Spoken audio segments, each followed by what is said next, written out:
Hello, thanks for coming by to watch another video. Today I'm going to be bopping out a drawing of a snake. It is a ouroboros. I'm not super familiar with the concept of ouroboros or any of the spiritual stuff behind it or any of the cultural significance, so I'm just drawing it because it looks cool.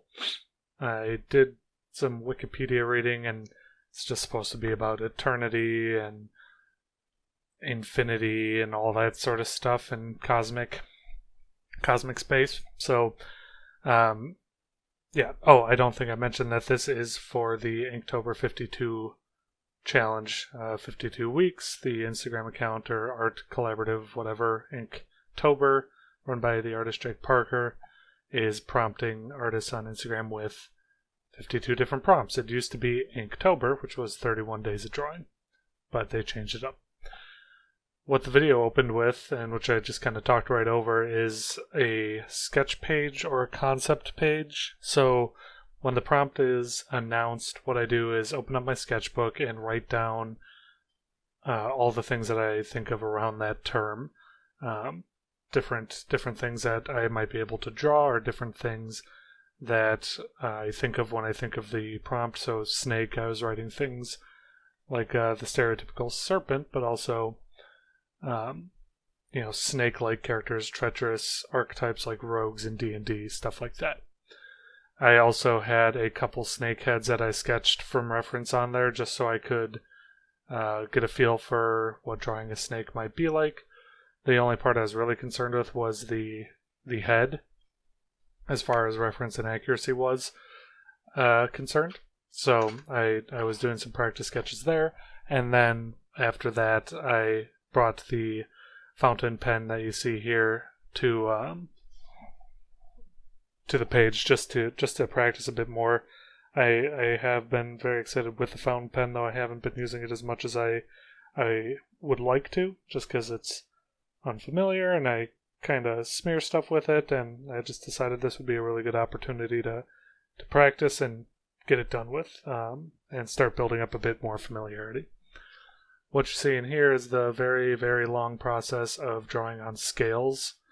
Like I said, I only used a reference for the head, so all of those scales in there and around the eyes are going to be pretty close to whatever photo I was looking at. Scales on the body, I don't know, it feels a bit childish to do overlapping patterns like this, but I liked how it came out in the end. Just took a very long time, so I'm cutting out big chunks of footage at around 300 times speed. This was about 10 minutes of the video. Wanted to jump in a little closer there so you could see exactly what I'm doing on the micro scale, rather than just skipping ahead. Something you may have noticed in this video that's different from the other videos is that it's got a wider aspect ratio and, in my opinion, a much higher quality film. That is because I invested in a camera to record these instead of just using my phone. I like the quality overall, and it's been a bit of a learning curve on how to set it up and get good shots with it, but I'm very pleased with it, very excited to keep moving forward with that camera instead of my phone. Something about the black bars on the left and right side of the screen, it was something I could ignore, but now that I don't have it, I realize how annoying it was to have. My thought process with the drawing, apart from just choosing ouroboros as the subject, is that based on what I read on Wikipedia, it seems a bit cosmic and, I don't know, focused on spirituality and eternity or whatever. Like I said, I'm not really invested in any of that. I just thought it looked cool, and I also think space looks cool. So my idea is to put a background of space-like patterns or planetary bodies, and it comes with mixed results. So kind of want to break down why I have the rectangles first, and then I'll go into how I went about making space. So the rectangles are... A, I thought it was a good contrast, just circle subject, rectangle background. B, it seemed like a lot of investment to fill the entire page behind them, and I feel like it would have been crowded. So I wanted to come up with a way to break that up and make it easier on myself to put the detail that I want to in, but also make it look a little less crowded and a little more purposeful. I don't know how successful it was, but I figured that 2 different sized rectangles would both complement the circle and balance it out in an interesting way, not just a predictable everything is nice and even and symmetrical. There's a little more weight on the right, a little unbalanced, I guess. I don't really know how to describe it, but hopefully I kind of communicated what I was going for there. Now, for space itself, the planets, I don't know, I thought of looking at the planets in our own solar system for reference, but figured just guessing would be close enough. Just some whirls and warp surfaces, and there's your planet. For the blackness of space, what I was thinking was, how do I get the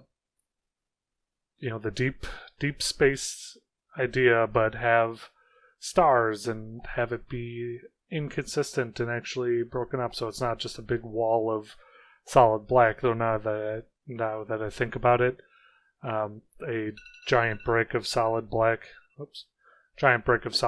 would be pretty interesting looking, in my opinion. So maybe next time I try something like this, I'll do that and then bring in a white colored pencil to scratch at it with, or something like that. What I decided on was a bunch of roughly parallel lines that I focused on melding together in some spots and not in others, and creating different levels of variation between the lines. It feels a bit cheap in retrospect, but the effect is something I'm pretty pleased with. I wouldn't say I hate it. It took a long time to do. So another point in the solid black brick for next time. And it doesn't really convey stars or anything. I mean, having these parallel lines looks cool and all, but it just does not give the exact effect that I'm looking for. I'd give it, I don't know, a 7 out of 10 based on how excited I feel about it. Just solidifying up the borders here, and I'm gonna call it quits after that. So thanks again for watching. I do appreciate your continued patronage, and please consider commenting or subscribing if you have any thoughts. I'd love to hear them. Thank you very much. Bye-bye.